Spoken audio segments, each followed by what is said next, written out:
வணக்கம். நீங்கள் இணைந்திருப்பது உதயன் டிஜிட்டல் வலையொலியின் பிரதான செய்திகளுடன். செய்தி தொகுப்பு உதயன் டிஜிட்டல் செய்தி பிரிவு. செய்திகளுடன் இணைந்திருக்கும் நான் லிஷா தரணீஸ்வரன். யாழ்ப்பாணம் தெல்லிப்பள்ளி போலீஸ் பிரிவுக்கு உட்பட்டு இளவாலை சந்தைக்கு அருகாமையில் நேற்றைய தினம் யுவதி ஒருவர் கடத்தப்பட்டுள்ளதாக தெரிவிக்கப்படுகின்றது.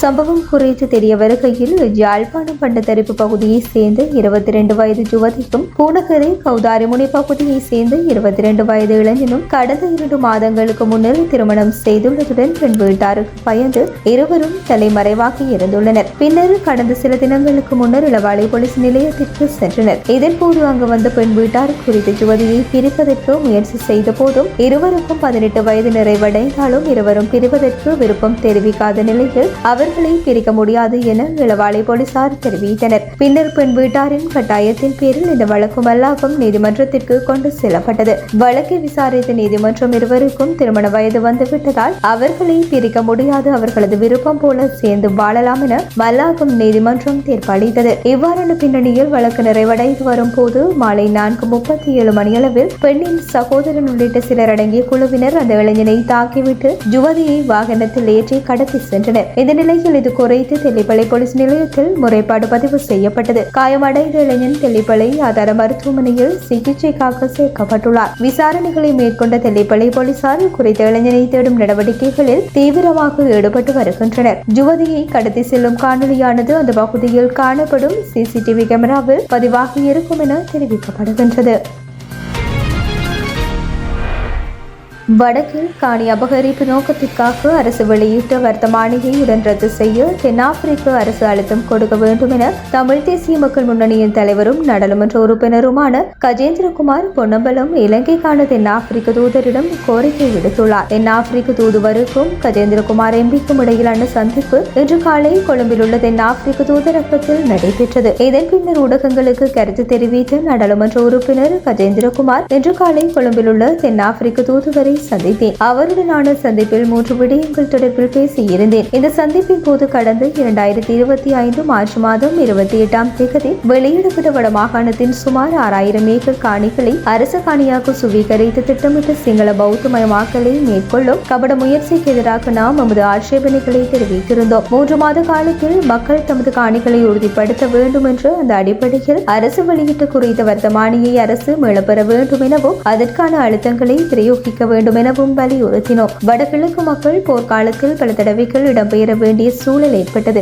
அவ்வாறான சந்தர்ப்பங்களில் அவர்களின் சொந்தமான ஆவணங்கள் அழிவடைந்தும் தொலைந்தும் உள்ளன. அத்துடன் சுனாமி மூலம் நமது மக்கள் சொத்துக்கள் ஆவணங்களை இழந்தார்கள். ஆகவே ஆவணங்கள் மூலம் உறுதிப்படுத்துவது சாத்தியமற்ற விடயம். போர் காரணமாக மக்கள் பெருமளவில் புலம்பெயர்ந்துள்ளனர். இந்த மக்கள் பயங்கரவாத தடை சட்ட அச்சுறுத்தல் காரணமாகவும் நாட்டை விட்டு வெளியேறினார்கள். இவர்களின் நோக்கம் மக்களின் காணி பிரச்சனைகளை தீர்ப்பது இல்லை, மாறாக மக்களின் ஆவணங்களற்ற காணிகளை அரசு காணிகளாக சுவீகரிப்பதாகும். ஆவணங்கள் சரிபார்க்கப்பட்டு உரித்துக்கள் வழங்கப்பட வேண்டும் என்பதில் மாற்று கருத்திற்கு இடமில்லை. ஆனாலும் இந்த வர்த்தமானி மூலம் மேற்கொள்ளப்படவுள்ள அபகரிப்பை ஒருபோதும் அனுமதிக்க முடியாது. இரண்டாவது விடயம், குருந்தூர் மலையில் தொல்பொருள் திணைக்களத்திற்கு 79 ஏக்கர் நிலப்பரப்பு மட்டுமே சொந்தமானதென 1932ஆம் ஆண்டு வர்த்தமானி வெளிப்படுத்துகின்றது. எனினும் அதற்கு மேலதிகமாக 325 ஏக்கர் காணியினை குறித்த தொல்பொருள் திணைக்களத்திற்கு வழங்க வேண்டும் என கடந்த ஆட்சி காலத்தில் பௌத்த பிக்கு அரசிடம் கோரியிருந்தார். எனினும் தமிழ் மக்கள் விவசாயம் செய்து வந்த காணிகள் என்பதனால் அவர்களது விவசாய நடவடிக்கைகளை கருத்தில் கொண்டு அப்போதைய ஜனாதிபதி ரணில் விக்ரமசிங்கவால் அக்கோரிக்கை நிராகரிக்கப்பட்டிருந்ததுடன் குறைந்த 325 ஏக்கரிலும் பொதுமக்கள் பயன்படுத்த அனுமதிக்க வேண்டும் எனவும் கூறப்பட்டிருந்தது. எனினும் வளமை போன்று குறித்த பகுதியில் விவசாய நடவடிக்கையில் ஈடுபட்டிருந்த விவசாயிகள் 3 பேர் நீதிக்கு புறம்பாக கைது செய்யப்பட்டு 2 பேர் விளக்கமறியலில் வைக்கப்பட்டுள்ளனர். ஜனாதிபதி மட்டத்தில் தீர்வு எட்டப்பட்டு ஒரு தீர்மானத்தினை அமுல்படுத்தாமல் விவசாய நடவடிக்கைகள் தடுக்கப்பட்டுள்ளதுடன் அந்த வயல்களுக்கு நீர் விநியோகம் செய்ய வேண்டிய குளத்தில் தமிழ் மக்கள் மீன்பிடியில் ஈடுபடவும் தடையும் விதிக்கப்பட்டுள்ளதுடன் விவசாயத்திற்கு குறைந்த நீரை பயன்படுத்த தடையையும் விதித்துள்ளனர். இதன் மூலம் விவசாயிகளுக்கு பெரும் அநீதி இழைக்கப்பட்டுள்ளது. வர்த்தமானி அறிவித்தல்கள் எதுவும் மற்ற குறித்த பகுதியில் மக்கள் சுதந்திரமாக தொழில் செய்வதனை உறுதிப்படுத்தவும் அநீதியான முறையில் விளக்கமறியலில் வைக்கப்பட்டுள்ள 2 விவசாயிகளை விடுவிக்கவும் உரிய நடவடிக்கை நடவடிக்கை எடுக்கப்பட வேண்டும் எனவும் வலியுறுத்தப்பட்டது. மூன்றாவது விடயமாக தையிட்டி சட்டவிரோதமான விகாரை தொடர்பில் பேசியிருந்தோம். சட்டவிரோதமான விகாரை என்று தெரிந்தும் எனவும் அந்த காணிகளின் உரிமையாளர்களிடம் வழங்காது அரசின் செயற்பாடுகள் தொடர்கின்றது. தையிட்டி விகாரை சட்டவிரோதமானது, தொல்பொருளுடன் தொடர்பு அற்றது, சட்டவிரோதமாக கட்டப்பட்டது, அகற்றப்பட்டே ஆக வேண்டும். காணிகள் உரிமையாளர்களிடம் கையளிக்கப்பட வேண்டும் எனவும் அதற்கான நடவடிக்கைகளை முன்னெடுக்க வேண்டும் எனவும் கோரியிருந்தேன் என்றார். மன்னார் போலீஸ் பிரிவுக்கு உட்பட்டு ஓலை தொடுவாய் பகுதியில் சட்டவிரோதமாக லொரியில் கொண்டு வந்த 1,68,000 சிகரெட்டுகளுடன் 3 கைது செய்யப்பட்டதாக போலீசார் தெரிவித்துள்ளனர். மன்னார் போதைப்பொருள் ஒழிப்பு பிரிவின் அதிகாரிகள் குழுவிற்கு கிடைத்த ரகசிய தகவலின் அடிப்படையில் மேற்கொள்ளப்பட்ட சுற்றி வளைப்பின் போது இவர்கள் நேற்று கைது செய்யப்பட்டனர். கைது செய்யப்பட்டவர்கள் மன்னார் கொழும்பு 14 பகுதியைச் சேர்ந்த 22 மற்றும் 67 வயதுடைய 2 நபர்களும் அவர்களுக்கு உதவிய 53 வயதுடைய இந்திய பிரஜையும் ஆவார். சந்தேக நபர்களிடம் இருந்து 1,68,000 சிகரெட்டுகள் மற்றும் லொரி போலீசாரால் கைப்பற்றப்பட்டு மேலதிக விசாரணைகளுக்காக மன்னார் போலீஸ் நிலையத்தில் ஒப்படைக்கப்பட்டுள்ளன. சம்பவம் தொடர்பான மேலதிக விசாரணைகளை மன்னார் போலீசார் மேற்கொண்டு வருகின்றனர். மட்டக்களப்பு ராவூரில் நேற்றைய தினம் கஜமுத்து எனப்படும் யானை தண்டத்தில் காணப்படும் 22 முத்துக்களுடன் இருவர் கைது செய்யப்பட்டுள்ளனர். மட்டக்களப்பு சிரேஷ்ட போலீஸ் அத்தியட்சகரின் கட்டளைக்கு இணங்க மட்டக்களப்பு மாவட்ட போதைப்பொருள் ஒழிப்பு பிரிவு பொறுப்பதிகாரி ஐபி தே மேனன் தலைமையிலான போலீஸ் குழுவினரால் இந்த கைது நடவடிக்கை முன்னெடுக்கப்பட்டது. குறித்த இருவரிடமும் விசாரணைகள் முன்னெடுக்கப்பட்டு வருகின்ற நிலையில் விசாரணைகளின் பின்னர் அவர்களை நீதிமன்றத்தில் முற்படுத்துவதற்கான நடவடிக்கைகளை போலீசார் கொண்டு வருகின்றனர்.